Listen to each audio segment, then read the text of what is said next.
All right, welcome everybody to the Gala 100th episode edition of Legal Tech Week. We launched this show way back on May 15th, 2020. And on most Fridays since then, we have convened here with a panel of journalists and bloggers to talk about the week's top stories in legal tech and innovation. And Gene, you're back. You can mute yourself a little bit because I think there's a lot of noise coming in off the train. Okay. Okay. Well, the composition of this panel on this show has changed from time to time. We actually have the original panelists all on. The original panel we started with was Zach Warren, Molly McDonough, Joe Patrice, Niki Black, and Caroline Hill, who's actually not on, but she sent in a video. But we've changed from over time. Various panelists have come and go. Others have sat in now and then. So today we have invited everybody who's ever been a panelist on the show to sit in. We've got 20 people here, not counting Caroline, who's going to be here via a recording, and Isha Marathe, who's going to dial in a little bit later. She's still working, apparently, and we hope she gets to join us. And rather than do our usual format of go around and talk about the week's top stories, we were kind of having a little trouble thinking about what the format should be. So Niki Black, as appropriate for the times, took it to ChatGPT and asked ChatGPT what we should talk about. And ChatGPT actually came up with a really good suggestion, which is that each of us talk about one big idea, which is a major trend, story, or shift that we've noticed in legal tech over the past few years that we've been doing this show, but not AI or the pandemic. And then also one small change, a subtle, perhaps overlooked change that they think will have long-term implications. So thanks to Niki and to ChatGPT for coming up with that idea. And that's what we're going to do today. I'm going to go reverse alphabetical order around the panelists and ask everybody to quickly introduce themselves and then share their big idea and their small change. I do with so many panelists, time is obviously going to be short. We're probably going to spill over the hour, maybe go as long as 90 minutes. I know not everybody can make it for that time, so no worries about that. And I hope other panelists will feel free to drop in comments as we go through this. And I hope all of you in the chat feel free to share your comments as well. And okay, quiet down in that party back there. Quiet down. The party behind me is really going wild here. It's the 100th anniversary celebration. I hope they can quiet down. But before we do get started, I just want to say on a personal note just how grateful I am to all of these people who have shared their time and insights and humor and friendship and through their participation in this show over the years. And for all of you who join us here live or listen to the podcast or watch us on YouTube, many of you are regulars, and I'm really honored that you choose to spend an hour of your precious time with us on a regular basis. So I really appreciate it. So on that note, I think it's time to get going. And Stephanie, kick us off. Yeah, man, reverse alphabetical order, not my friend today. Stephanie Wilkins, now the editor-in-chief of Legal Tech News at ALM. You will hear from my predecessor very shortly in the alphabet. When you all started this, I was at Above the Law actually doing a lot of product reviews and behind-the-scenes stuff, and no one knew who I was. So other than that being a big thing for me in the last 2 years, I would say for a big thing, I'm going to go with these major acquisitions that have been going on. We've had a couple of them this year. We're starting to get covered on, non-legal tech publications. So we're getting, Wall Street Journal, New York Times dipping its toe in legal tech news. So that's interesting. Smaller shift. I don't know if it's really small, but I would say I thought it was really interesting that we learned that we could do a lot remotely with technology when we were forced to, and now everyone is conveniently forgetting about that and just going back to the way things were done and saying, why wouldn't we just be in the office? So read into that what you will, and I feel like that was my allotted time, right?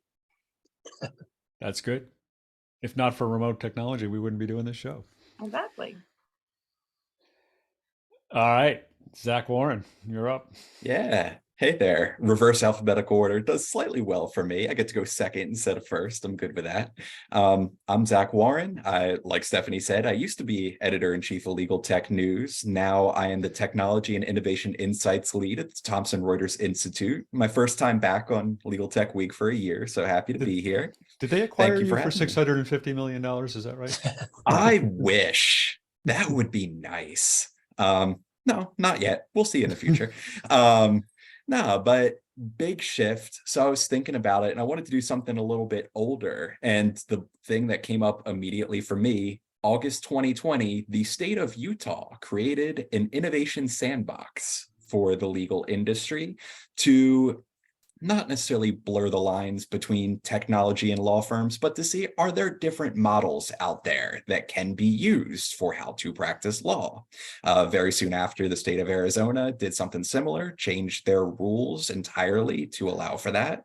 It's interesting to look back 3 years later. Stanford did a study last year that said, yeah, this is working, but not many other states have followed suit. So that's something forward looking as well, that we'll see whether more states follow what Utah and Arizona have done. Small thing, and I think Stephanie already talked about acquisitions. We're probably going to talk about how big money legal technology has gotten. I think my small thing alongside that is just what that does to mindsets and congeniality within the profession. I think it's been interesting since 2016 when I started at LTN to now, just how many more people are in this, but how much more people are treating legal tech like a big business, having to be responsive to VC, to shareholders, et cetera, to the extent that, yeah, the exhibit halls, it's a little bit more competitive maybe than it used to be in the past. And we'll see whether that continues as well moving forward. Thanks, Zach. The innovation sandbox in Utah is just huge, I think, and I think that's really going to be something that in the Arizona program. We were talking, Molly and I were chatting back and forth about the ABA news this week with the former ABA executive director, going to Rocket Lawyer with this immediate charge being getting Rocket Lawyer approved as an ABS in Arizona. So it's interesting times. All right, Julie, you're up. Yay, reverse alphabetical order. Hi, I'm Julie Sobowale, and I am a legal tech journalist. I write for the Canadian Bar Association and lots of other places. Grogu is holding my hat right now because that's what he wants to do as we celebrate. Actually, I think the biggest shift is actually cultural. We no longer ask the why, we ask the how. And this is now an inclusive conversation.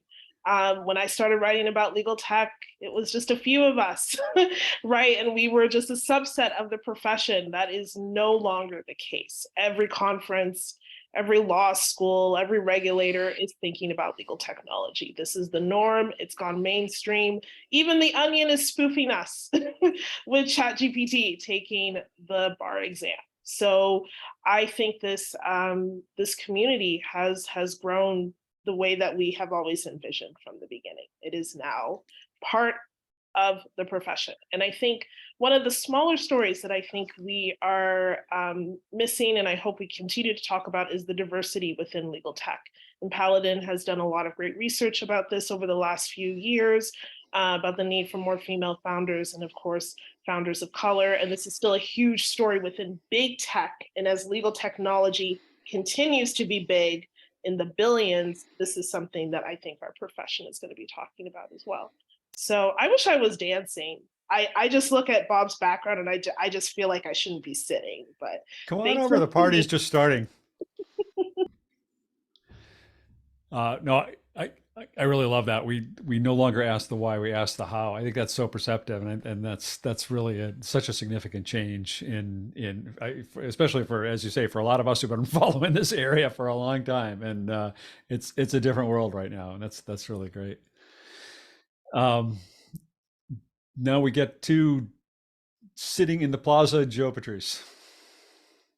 Hey everybody, Joe Patrice from Above the Law. I guess so. We had Stephanie Van Zach. So I guess after Julie, I'll be the editor of Legal Tech News, but for now I'm not. Since we're going back like that. So I was thinking about this. I feel like I'm going to be a bit of a downer, and this is related, and I think it's all, more of a speed bump than a long-term thing, but talking about all the money that is now in this space, I thought my big thing over at least the course of this show has been the moment where we learned that maybe the legal tech wasn't ready for prime time, in that we had a few companies go public. We've been talking for a while about who's going to go public, or things are going to go public, whatever. And then, LegalZoom down, Disco down, Intap slightly up, but I also don't count them as solely legal tech since they do a lot of fintech work. So I think the big issue, and then we heard of a bunch of companies that I think we all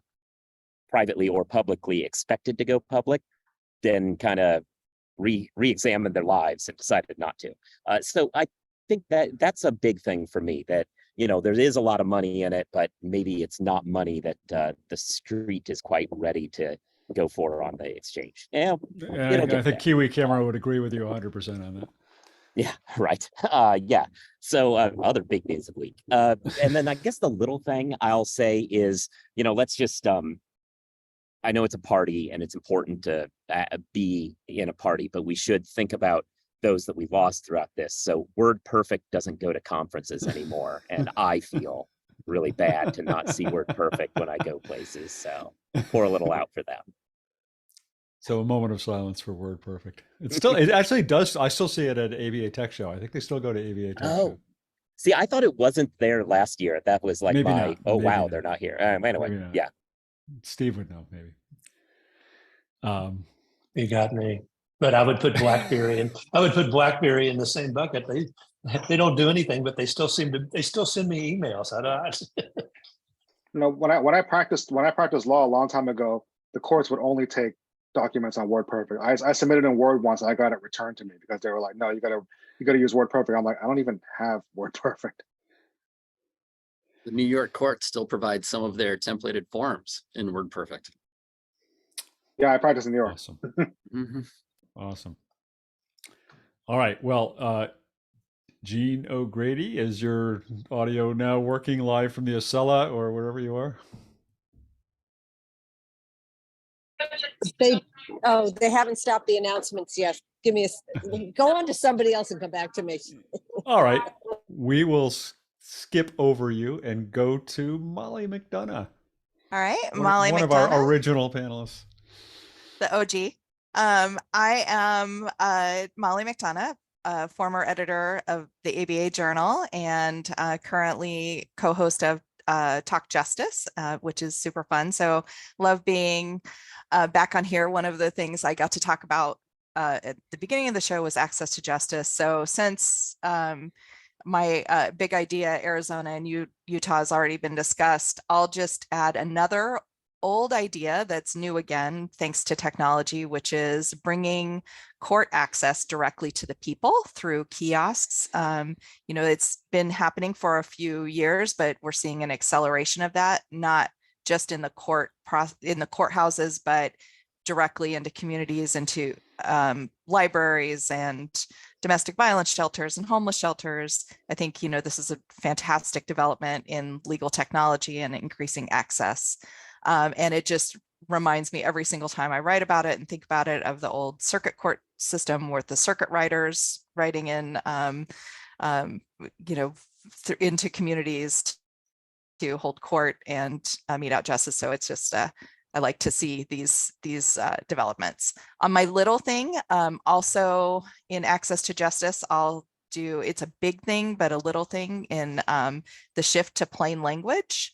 And opening up access, these little changes in making documents and forms comprehensible and easier to understand and file and understand the processes is a major game changer. Just had a conversation with language experts in New Mexico. They're doing some really interesting work there.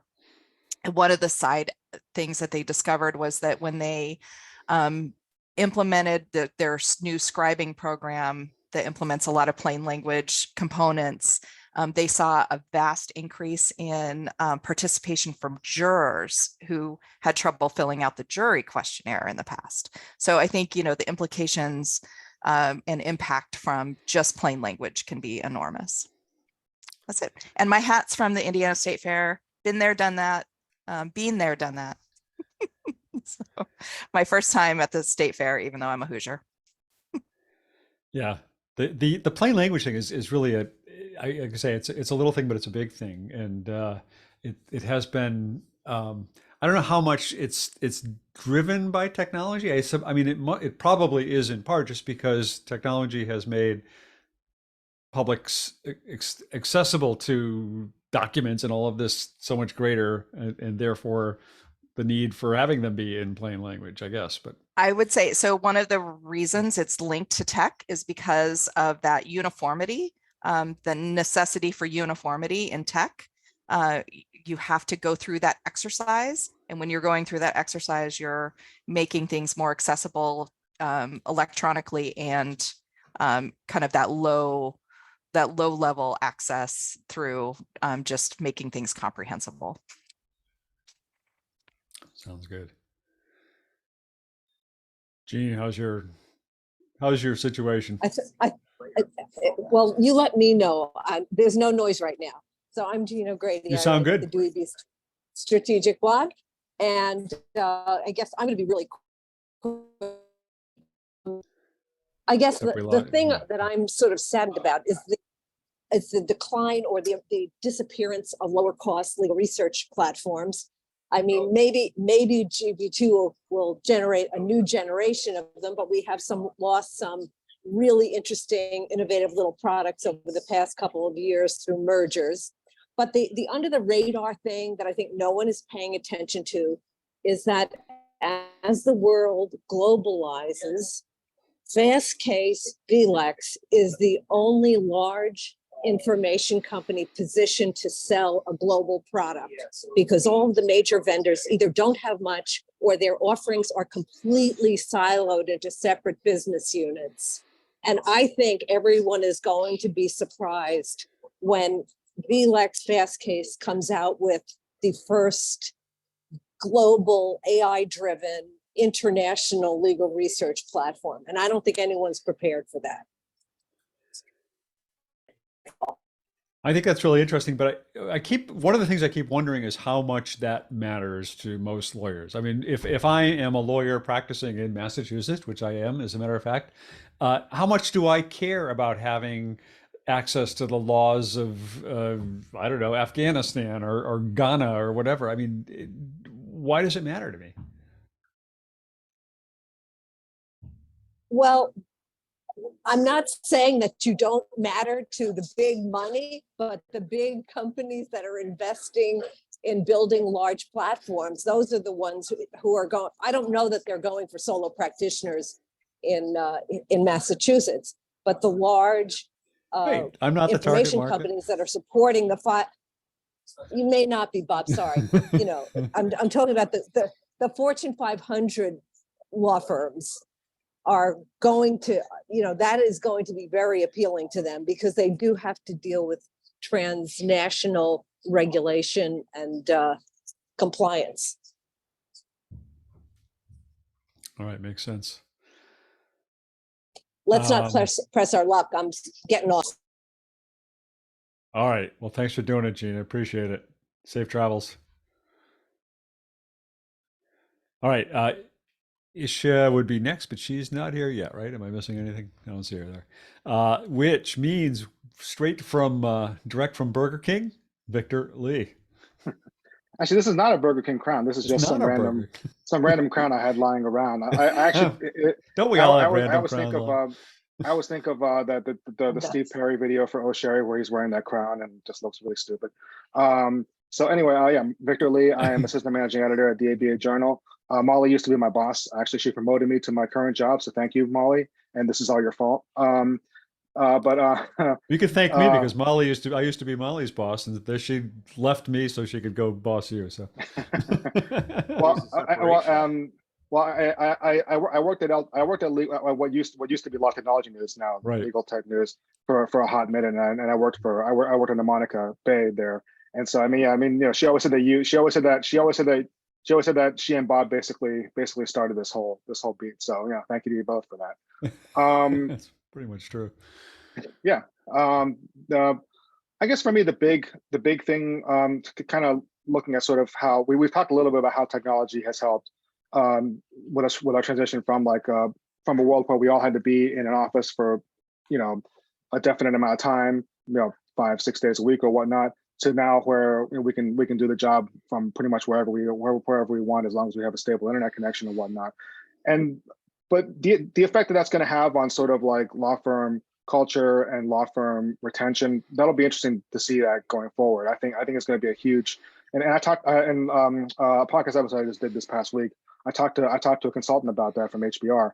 Well, I guess now they're Harbor, they're not HBR anymore. But he's saying that he told me that that's sort of the thing. The biggest drawback about the whole remote work transition is that now law firms are really kind of really struggling with how to maintain their sense of culture and maintain that sense of cohesiveness and whatnot. And we're already seeing with the new generation that they're not really looking to stay at a firm for 20-30 years the way previous generations were, where you work hard, you make partner, and then you kind of go from there.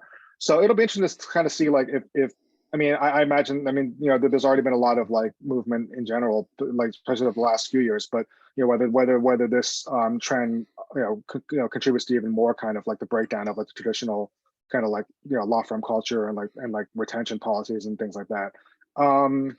As for a smaller thing, I struggle with this one, but one thing that that really just that kept coming back to me is that a few weeks ago we talked about, or I guess maybe a few months ago, we talked about how emojis in response to messages, there was an ethics opinion that said that like an emoji that was used to respond to an offer could be binding under certain circumstances and whatnot. And so I think obviously as we see more and more people relying on those, and also you could extend it to memes, you can extend it to all kinds of things. Any kind of response from someone is going to be seen as they're going to interpret it, they're going to look at it, okay, what's the intention, and that's going to how courts kind of navigate that and how they interpret those responses. It's going to be interesting going forward to see whether or not we see an expansion of this, or whether that was just more of a kind of a one-off unique circumstance. But that was the one I came up with. I was trying to come up with something really kind of small that wasn't necessarily might not have the kind of impact that maybe the bigger idea would. And so that was what I came up with. I like it. Emojis. All right. Any thoughts on that? Any comments? We're ready to move on. Steve Lerner, I think you're up next. All right. Well, congratulations, Bob, on 100 or how many episodes. So thank you so much. 100-ish. Okay. Thank you so much for inviting me on here. I'm Steve Lerner, senior reporter from Law 360 Pulse. Oh man, some really good topics were already taken for big trends in the past few years, and especially we can't do AI, we can't do the pandemic. So I want to broaden this discussion into bringing in some of our in-house folks. And I think the big trend in the past few years that has really grown in terms of in-house technology has to be the rise of legal operations. So many departments are now embracing legal ops, both as a role and as a mindset, trying to improve their perception in the business, trying to streamline work. So that to me is a big trend that I see growing. And then I guess the smaller trend that I'm seeing that really hasn't caught a lot of attention, I think there are going to be a ton of legal tech startups that are going to shut down in the next year or two. Some of that will fall into consolidation, but you have some legal tech startups that are just not getting good traction in the market, I've heard. And I just see in the next few years, some of the smaller startups are just going to fall out of existence, so to speak. So that's what I'm seeing right now as my trends. The Debbie Downer noise just went off in the background. Sorry. The party's stopping all of a sudden back here. Everybody said, "What?" No, I'm kidding. I should say, if it's it's okay to have the same big idea that somebody else had, because you may have a different perspective on why it's a big idea or different thoughts on it, or it just validates the fact that it is a big idea. So I don't think you should avoid saying something just because somebody else is already saying it. Inevitably, there's going to be some duplication here as we go through this. But no, I think those are really good points. I think it is interesting on the startups here. I'm getting that vibe that there's some companies that are really feeling some desperation right now. And I mean, I don't know about you, Steve, but they only tell me the good news. They don't tell me the bad news, but you're really getting a sense from some of them just from what you see them doing. And clearly there's some issues going on. So hopefully they pull out. All right. And our second representative from Canada here today, I don't know if you're in Canada, but Joshua Lenon. Hi, Bob. Thanks for having me. Hey, Joshua. I think I have two trends that I want to highlight, one of which came about from our recent announcement that Clio is now a member benefit with all 50 state bars. And it's something that took us 10 years to accomplish. It started like slow and then it got fast and then it slowed down again. But it actually, I think, ties into Julie's point of we're asking the how. Regulators are now just assuming that technology will be a part of the practice of law. And I want to take it one step further than Julie. And what I'm seeing at an international level is they're also telling lawyers how to practice. We're seeing requests for very highly specialized formatted reports on trust accounting that will be reviewed electronically by regulators. So we've gone from, we don't really talk about technology, here's an ethics opinion that maybe includes the word technology, but that's it, to now law societies and bar associations saying, this is the specific tech and the outputs we require. And I think that's a really big change for having regulators come down on the side of a particular technology. My small trend that I don't think anybody's noticed is actually related to that. The software that was being built when I started a decade ago in legal tech always had one tagline: built by lawyers for lawyers. And it was the crappiest software out there, ridiculously bad. What we've seen in the last decade is legal tech leaning into technology standards in a way that had never been done before. And I think it's because we've shifted to like cloud computing and mobile devices and all of these things, right? Where if you wanted your app up on the Apple Store, it had to work a certain way. And so these technology standards are an underlying trend to the success of legal technology that I don't think anybody's really been paying attention to or reporting on, but it's going to give longevity to this data in a way that we've never seen before. So even as law firms split up or dissolve, and we are going to see this data carry forward in electronic format in a way that was just lost to time before. So I'm pretty excited about both of those trends. You're just saying that because neither of your founders were lawyers. So they weren't, yeah, which is why they brought me on. But I used legal technology software, and I worked for another company prior to Clio that built bad software. So I am able to speak from a little bit of experience. Yeah, I think that's really interesting, and it's. But I think there's also, well, I hope this is nobody's trend, but I think also the fact that there were so many companies started by lawyers who saw problems, in their own practices that weren't being addressed by any software out there, and said, well, if nobody else is going to do it, then I'm going to do it. But, I think you're absolutely right that a lot of those have evolved, either they didn't work out or they evolved to the point where they said, well, we really need to get some people involved here who know what they're doing on the technology side, because by lawyers for lawyers doesn't work well when it comes to creating software. All right. that brings us to Greg Lambert. Hi, I'm Greg Lambert. I'm Bob's second favorite podcaster behind himself. With the Geek and Review, and I am the Chief Knowledge Services Officer at Jackson Walker. So my big trend, I think, is something that I think is so obvious, but has flown under the or has been so slow that we may not have realized that it's happened, and that's this decentralization of legal technology at least in law firms, in that if you look at the role of a CIO now, I would say a large percentage of that role is security now.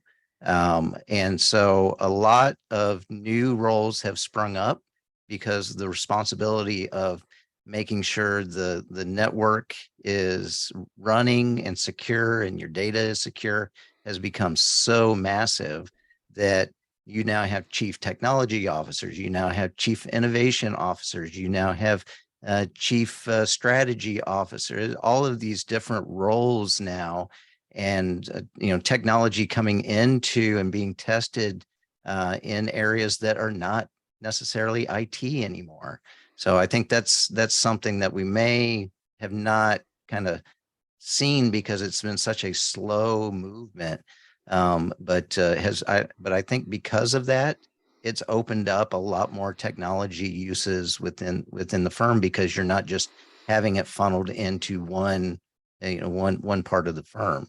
So that was my big one. My small one was we couldn't say AI, so I'm going to talk about the 25-year-old overnight success of APIs that finally, after all of these years, that you have large legal information vendors that have suddenly decided that they're going to allow you to kind of have this input output through their firewall into your data as well. And it's been something that I think we've wanted for a long time.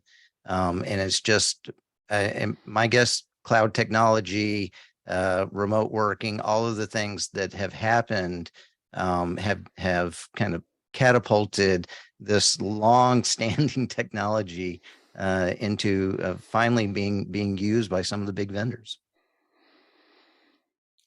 And a part also just the whole idea of platform fatigue, right? I mean, wanting to be able to integrate different types of software into more of a single workflow, so that you're not having to constantly jump from one to another to another to another. All right. Any thoughts, comments, any of that before we move on? That takes us to Victoria Hudgins. Hey everyone, my name's Victoria. I used to be a reporter at ALM, specifically Legal Tech News, and now I'm a reporter at Global Data Review, which is one of the publications owned by the London-based company Law Business Research. And for the last year and a half or so, I haven't been covering the legal tech space. My beat now is to cover like US data privacy and cybersecurity litigation and regulation. So it is cool to kind of hear like everyone talking about what they're seeing in the space when it comes to legal tech, and kind of being reminded of previous articles that I've written, and just kind of like how that's playing out now. But from what I've been covering for the past year and a half or so, I would say one of the big things I think to watch out for when it comes to legal tech is the emergence of the state data privacy patchwork laws, and how I think that might be an opportunity for legal tech companies to come into these companies that have to like automate their consumer data privacy rights, which all the states so far, they've kind of had, they've given their state residents privacy rights to access a company's personal data that they contain, to, request to opt out of it, or to delete the data, or to correct it. Of course, you need lawyers for that and to understand how to comply, but you also need technology to automate that process. So I think that's a place where maybe legal tech companies can come in and maybe have some big time clients and provide those types of services. a little thing that I think maybe, I don't know how little it's on the radar of people, especially since we're all here and we probably read like law niche websites and everything like that, but an ongoing like class action suit against Meta regarding their web analytics tool Pixel. I think that's a case to really watch out closely for. It was brought by plaintiff's attorneys, but I think if you kind of see a decision in that case that says that type of web analytics tracking, if it doesn't have consent, that it's a breach of violation, I think that could open up a lot of companies to data privacy law class actions. And again, another opportunity for maybe companies to say, hey, we can automate and help you either figure out what these cookies are doing, these third-party cookies are doing, or to maybe like provide something so it can protect you, maybe with making sure that we get consent from anyone that maybe visits our website or downloads our app or something like that. So those are like small things that I think kind of like in the data privacy realm that I think is something for legal tech to kind of look out for. And I'm interested to kind of see if legal tech will kind of step into that space. Yeah, really, really insightful comments. And I think you're starting to see a pattern here, which is people who are panelists on this show, it's a springboard for better jobs and moving up the ladder. I mean, probably, you'd probably be still in your last job if you'd not been on this show. I don't know. Maybe. If anybody noticed. All right. Well, that brings us to my old friend, David Horrigan. Howdy, Bob, and congratulations on this big milestone. I love your wallpaper. I do. Oh, yeah, thank you. I kind of like it too. I was hoping you'd like it. Someone else likes it too, Bob. And by the way, my name is David Horrigan. I am Discovery Counsel and Legal Education Director at Relativity. And an upcoming stop on the Bob Ambrogi 2023 World Tour is coming up, and he's speaking on a panel with some other members of this panel. And Joy Heath Rush is one who Bob sent an email in response to a prep email saying, "Congratulations, Bob," in all caps. So congratulations from ILTA CEO Joy Heath Rush. Awesome. So the trends, Bob, big trend. The big trend is that there's some major software company, it shall remain nameless, but is anticipating that in the coming year, it'll be the end of the old saying, not unlike Mark Twain, the reports of my death have been greatly exaggerated.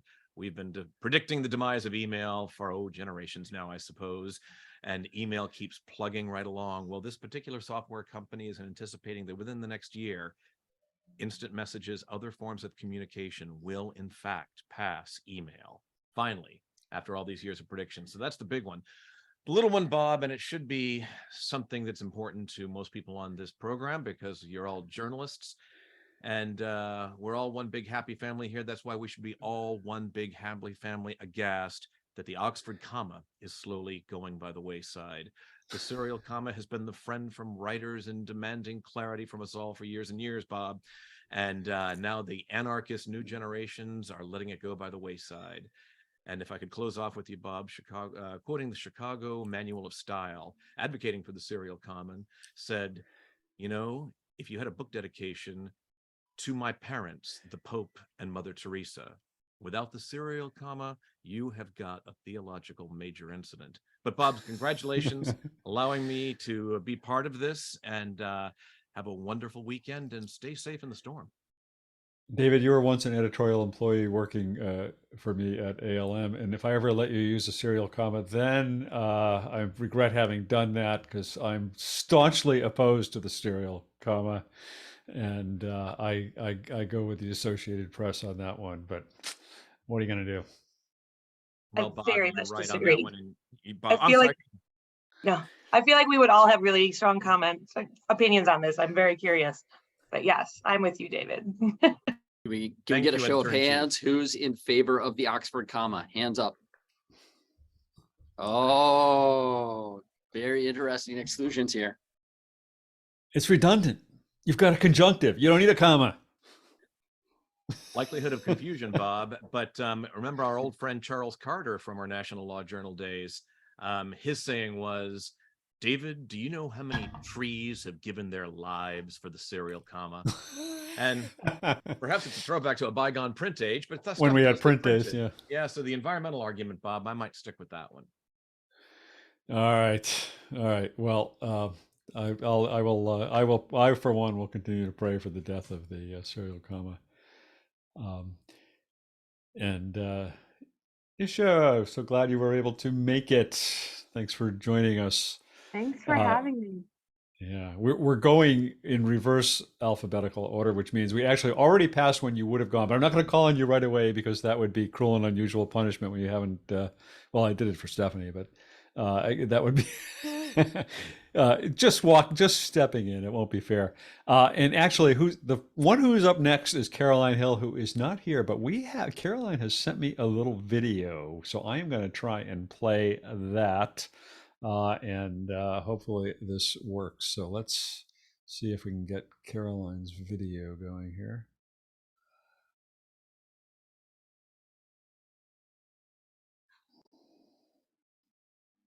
Hi, Bob. Hi, team. Thank you very much for inviting me to give my thoughts, even though I can't be with you for the 100th episode. I hope that you're having a great show. You asked me to talk about one big theme from the last few years, and it made me reflect on when you first started the panel, Bob, when we were in the midst of the pandemic. And it really, for me, is the shift to either Zoom or Teams and face-to-face communication. When we first started the panel, it was all really new. And I think one of our biggest, or some of our funniest stories were all revolving around mistakes, like the lawyer who appeared as a cat, or some of the shenanigans that we can't go into too much detail about, but we had great fun talking about at the time as people adjusted to this online world and made all kinds of very public mistakes. But it just kind of goes to show, now that you're doing the 100th episode, and this is so normal, how brilliant and it has been in terms of bringing people together, and how this kind of panel would never have happened before that. So I think for me, that's been an amazing, very progressive change, is the shift towards face-to-face online communication and all of the things around Teams and Zoom in terms of the way that we communicate, which has really been utterly transformative. I think that one of the small changes is the slightly less funny, probably low code, no code. I don't know if it's even small. I mean, it's quite big, but I don't think perhaps we talk about it as much. But in terms of really putting the power of technology in the hands of those with the real knowledge and expertise, and what that means going forward in terms of delivering applications, automation, and taking away some of the strain from overstretched IT teams. You said that we weren't allowed to talk about generative AI. Obviously, that would have been all of our probably top stories, but luckily you said no AI. Anyway, congratulations. It's taken real consistency. You know, you've built up the show by turning up every week, and I'm privileged that you allow me to join you despite our time differences and the fact I can't always make it. But it's been such a pleasure to be part of the panel, and I wish you all the best for the rest of the show. All right. All right. Thanks to Caroline for doing that. I really appreciate it. And all right, Isha, we're going to give you one more break. I'll jump one more time, and that'll bring up Steve Embry. Hey, everybody, Steve Embry. I write the blog Tech Ball Crossroads. And thanks, Bob, for letting me be a regular panelist. It has been quite a wonderful experience. I don't know how many of you follow college football, but there is a very successful coach who has become somewhat famous for wearing his hat and sunglasses when he gives post-game press conferences. And he was recently criticized by a fellow coach, saying that his mother had taught him that he would always remove his hat and sunglasses when talking to grownups. Looking out there at the audience and the people on Zoom, I don't see many grownups, so I guess I'll keep my hat on, my sunglasses on. I was going to talk about the big thing being the consolidation and venture capital money coming into the legal tech space, and how that might affect the market. Historically, tech companies in this space have been formed by lawyers who perceived a pain point and were trying to get around that pain point. I worry about what the impact that big money will have on pursuing pain points versus pursuing profits and money. I fear the worst. But as we were talking, it occurred to me that there's another big turn of events that's happened recently, and it's not totally tech related. Not to take us into the political realm, but I have noticed over the past couple of years that there seems to be an erosion of sound judicial reasoning and value of precedent, to the point that judges seem to want to just decide whatever they want to decide and get the results, whatever they want to result, and just say that's what we're going to do, which also includes an erosion of the whole notion of standing and a number of other concepts that have been the bedrock. So I worry about that. A small thing that I've noticed recently, and I know we're not allowed to talk about generative AI, but an offshoot of that sort of has been legal tech companies that all of a sudden are promising the sun, the moon, and the stars when they can't even deliver a meteor, much less the sun or moon or stars. I don't think we've seen any of that to that extent until maybe the past 8 or 9 months, and I don't know exactly what that's going to do when you're selling to a marketplace of people that don't really like to see failure or things that don't work as promised, and are tempted to throw the baby out with the wash when that happens. But we shall see. So those are my things, and again, I'm going to keep my hat on and sunglasses on until I see a grown-up come in the room. The judges may have lost their respect for precedent, except when ChatGPT generates the lack of precedent, and then suddenly they care about it again. All right. Well, thanks. Thanks. Isha, can I call on you now? Go ahead and introduce yourself too. Oh yes. Hi, I'm sorry I was late. I had a last minute call, but thank you so much for having me, and everyone looks so great. I just moved into a new apartment, so I don't have any of my hats with me. I'm sorry. But the people in your older apartment are wondering why there's all those hats there. I know, they're everywhere. I report for Legal Tech News. I'm a tech reporter for ALM. So that's what I do. I did not get the memo that we can't talk about generative AI, which would be unfortunate. Was that a joke, Stephen, or was that real? That was the direction from our fearless leader. Oh, was it? Oh no. Okay, well, that would not be You can fair, talk about because whatever you want to talk about. I just started this job a little over a year ago, so I have limited things to talk about, and unfortunately, generative AI, is a lot of them. But the one really interesting thing that I have been thinking about lately that I haven't seen too much coverage about is that there's obviously so much generative AI and like so many tools from so many companies rolling out generative AI.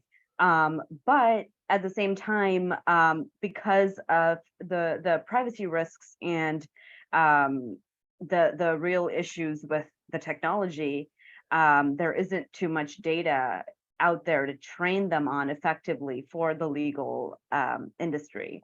So I'm just curious how folks are going to deal with that. How, I was just writing about this, and it said, the article said that it's like having a lot of shiny cars without enough fuel to run them. So I don't know, that's just something I'm kind of curious about. I'm hoping to see more coverage of as the issues kind of grow. So that would be my little trend that I think is interesting. All right, thank you. Was it you who was writing about Oryx doing the prompt engineering training? That was it Cassandra? Was that Cassandra? I forget who. Oh, was it you, Stephanie? Yeah. Okay. Yeah. All right. I mean, that was a really interesting development, I think, and it'd be interesting to see how whether other firms start jumping on that bandwagon. All right, we are coming down the home stretch of panelists here with, speaking of Cassandra, you are next. Yes, hi. So I'm Cassandra. I'm also one of the legal tech news reporters at ALM. So I work with Isha and under Stephanie, and previously Zach, who's also here on this call.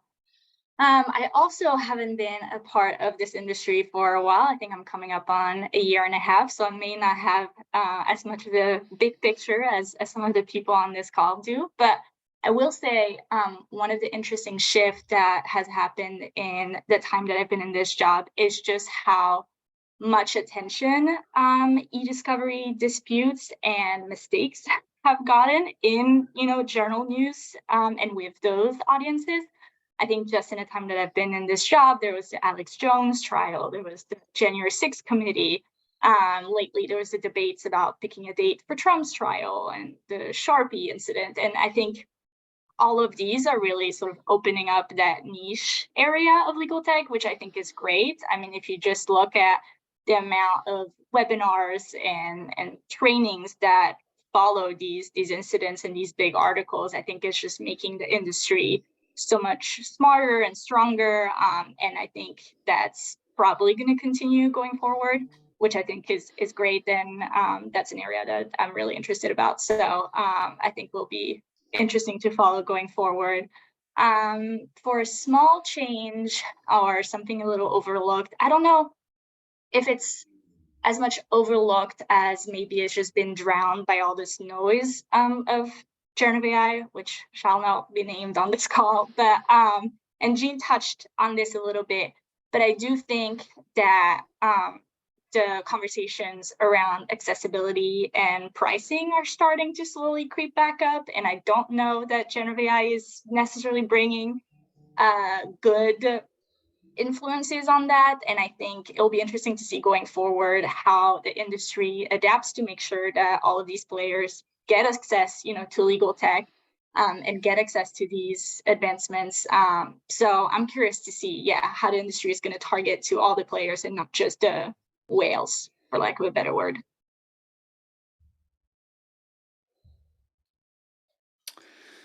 All right. Thank you very much, Cassandra. That brings us down to Jeffrey Brandt. Thank you. Thank you for having me on, Bob.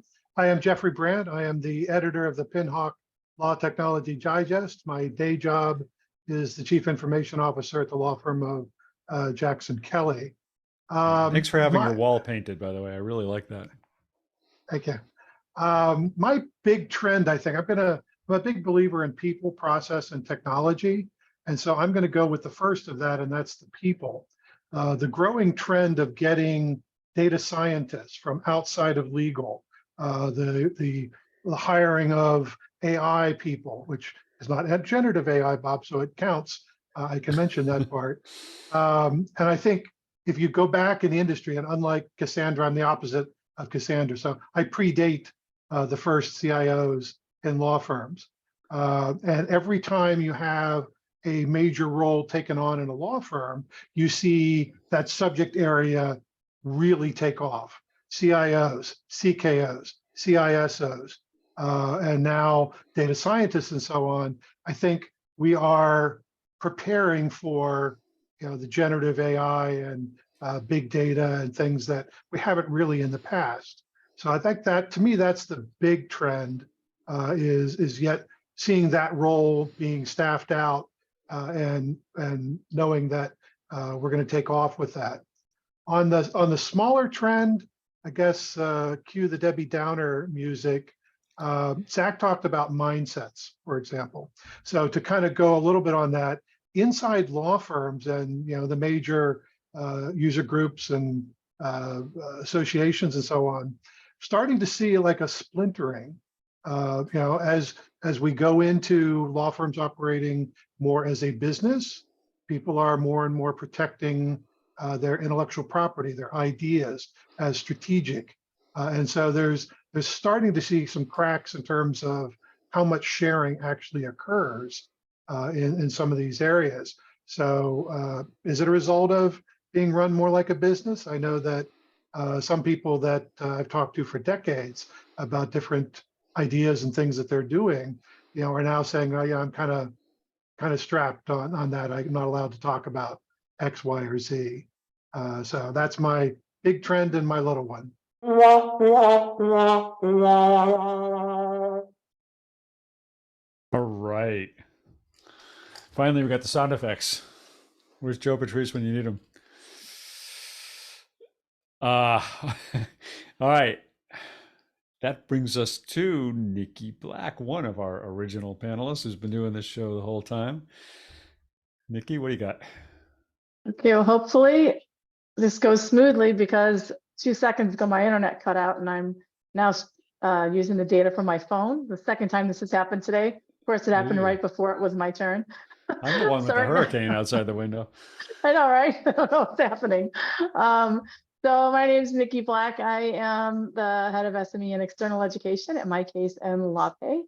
And I write legal tech columns for ABA Journal, Above the Law, Daily Record, and other outlets. And I also oversee our benchmark reports, and I oversee and author the benchmark reports at my case and LawPay and our legal industry report. And so my big change is a little bit of a sleeper in its own right, but it's one that I think is significant in part because what it's done has moved adoption to the cloud. And what it is e-filing. I wrote a book in 2012 that the ABA published on cloud computing for lawyers, and I've been encouraging and tracking the move to the cloud long before that.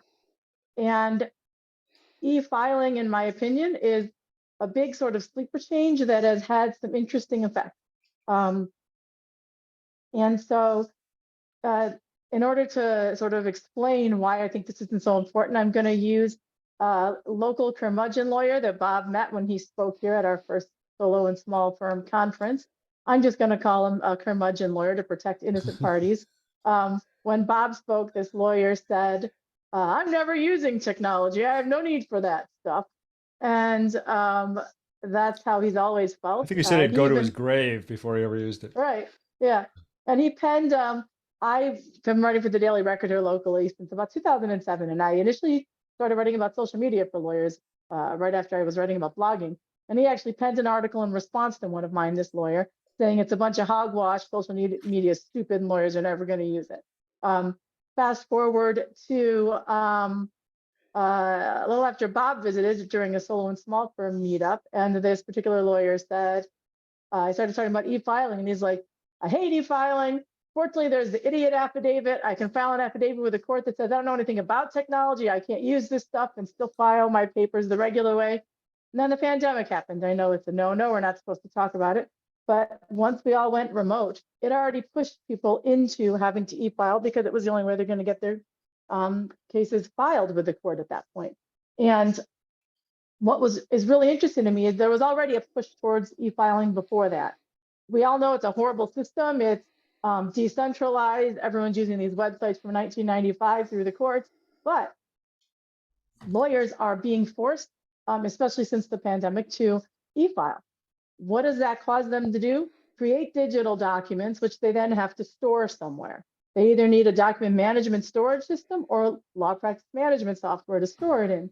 So it has essentially forced lawyers into the cloud that otherwise might not have done that because they have these digital documents they've got to keep somewhere. And so it's been really interesting to kind of see that transition. I mean, certainly you can keep them on your computer, but after a while, it becomes really difficult to continue to store all these different various forms of documents and be able to figure out where they are and access them the way you need to.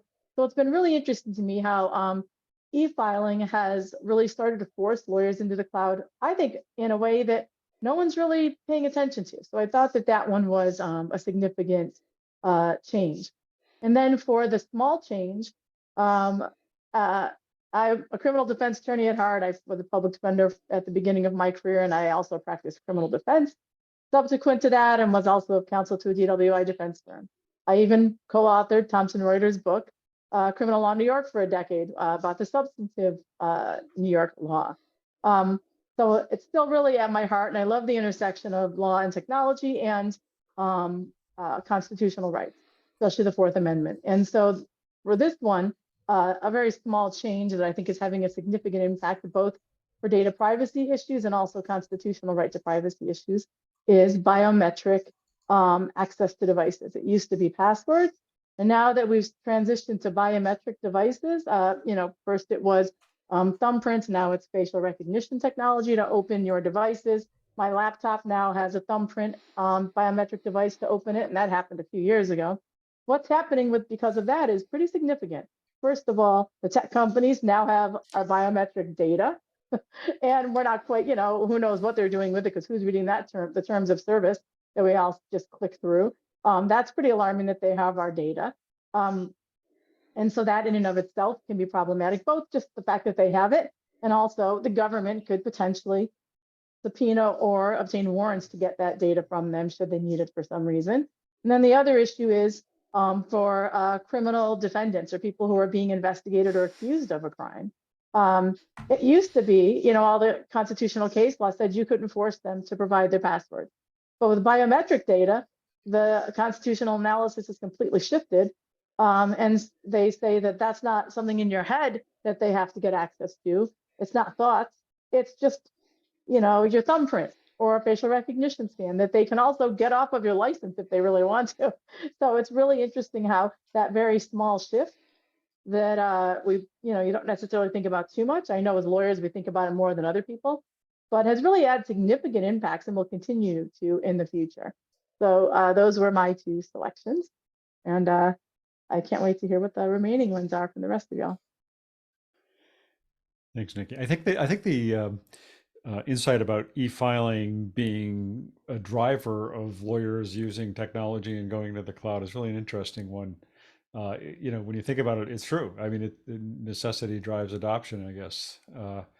It's also interesting that it's not quite e-filing, but that we've been seeing the story over the last few weeks of the federal courts discouraging lawyers from using certain kinds of technology that help them deliver and process electronically filed court documents, especially the court in North Carolina that issued the standing order telling lawyers in that court that they cannot use Recap the Law or Pacer Pro or Docket Bird or a couple of the other ones out there, which seems a little aggressive, but so be it, I guess. But thanks.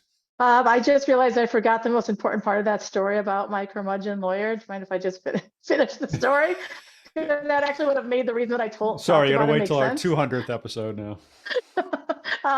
So then during the pandemic, he started using an iPad, which I thought was really significant. This guy would never use tech. But then a couple of months ago, when I mentioned in April, there was the Solo Small Firm Conference that we have with the bar.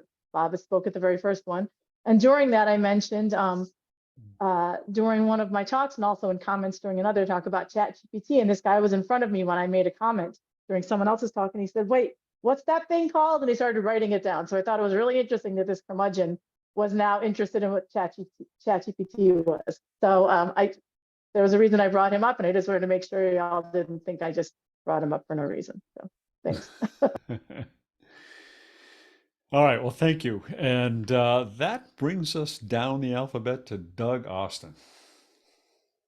Looking cool today, Doug. I waited to put these sunglasses that complete the look on till the end because A, I'm not as cool as Steve Embry is, and B, I can't see worth a crap out of these things. So I wanted to wait a little bit. We also have a thunderstorm that's about to kind of roll in, so which is great for us because we've had hardly any rain in 2.5 months. So I'm not going to complain, but I'm going to try to be quick so I don't get knocked off the air.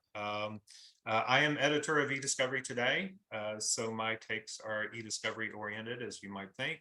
And I think one of the big things, non-Gen AI big things happening in eDiscovery is enterprise computing in the cloud and the push towards the left of the EDRM model. And we're seeing a lot more of that focus on the data sources, the cloud data sources, the different types of sources. And you go to just about any e-discovery provider's site, and you probably will see some graphic somewhere that has all these little icons going into a funnel that illustrates how they can handle all these different data types. And that's definitely one of the things that I think has really kind of changed the focus for people a lot on InfoGov and on preservation in place and things of that nature that I think is happening more that wasn't happening a few years ago. And while the thing that one of the things that I'm not supposed to mention, the pandemic helped accelerate that. I think it was going to happen anyway. It's just a question of the timing. And I definitely think that's been a big trend that's impacted e-discovery. For a small trend, well, I wouldn't say a small trend, but an underreported trend, I would say is probably the cyber risks and data breaches that are impacting legal tech in a number of ways. First, of course, is the fact that a number of law firms have been hit by cyber attacks and had data breaches, and we've seen a lot of that. And that's been reported some, but it certainly isn't reported as much as really as it could be necessarily. It has an e-discovery impact from a standpoint of you've got to protect the data in discovery, but also there are workflows now, e-discovery workflows tied into incident response and things like that. So I think that's an impact as well. And when you see, like, I'm sure some of you saw the cyber attacks on MGM resorts and all the casinos down and that sort of stuff. That's been a big one this week. Over the past couple of months, we've had the Move It Transfer 0-day vulnerability, which has impacted a lot of companies and millions of people's data accessed and stuff like that. And I think that's going to continue to have a more major impact on legal tech than is being reported on. So that's not necessarily a minor thing, but it's a minorly reported thing. I'll put it that way. Thanks, Doug. All right, that brings us down to the lowest point in the alphabet, which is me. And for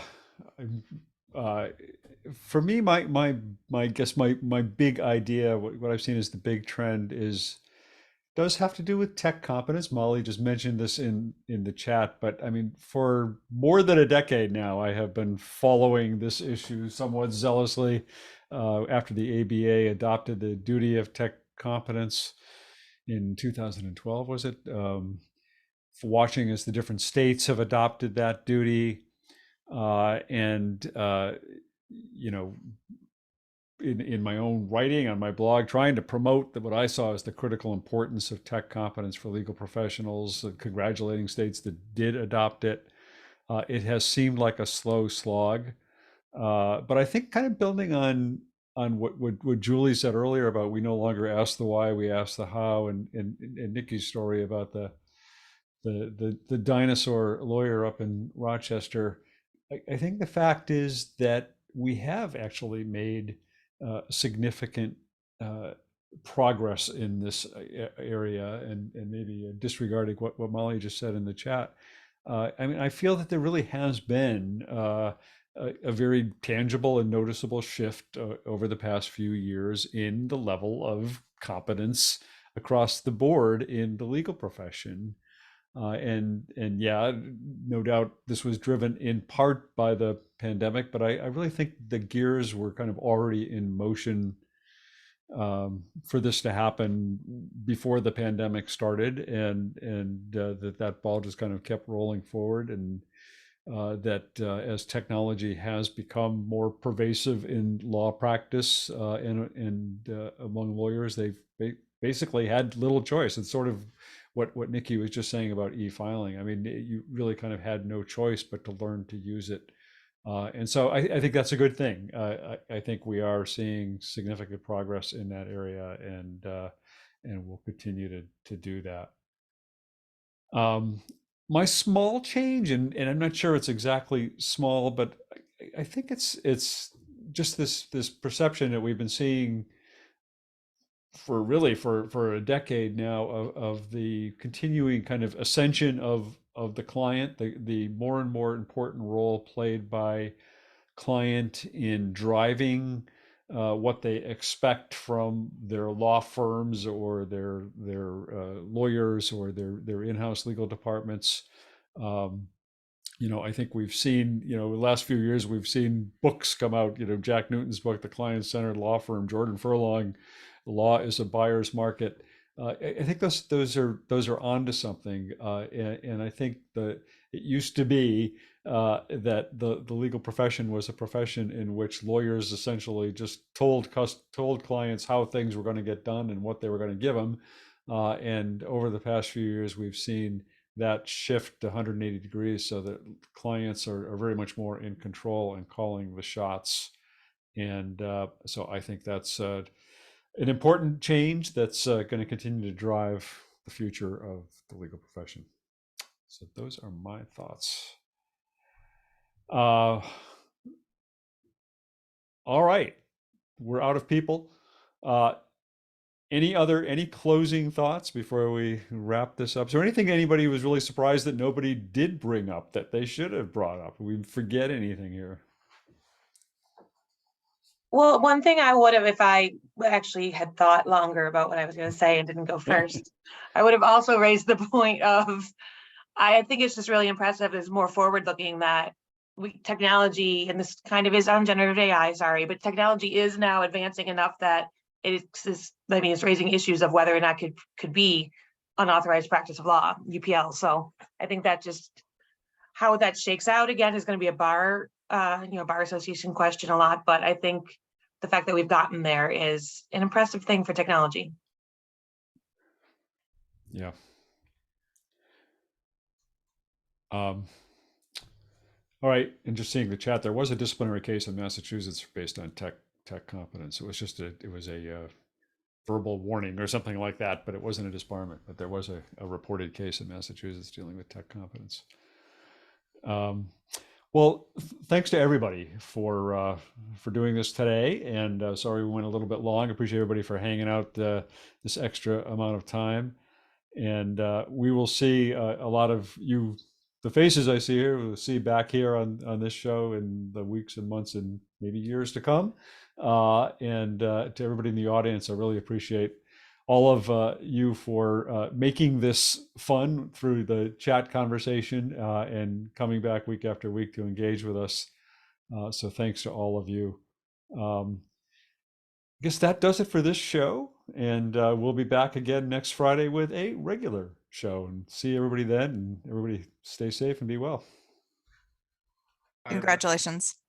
Thanks. Bye. Bye.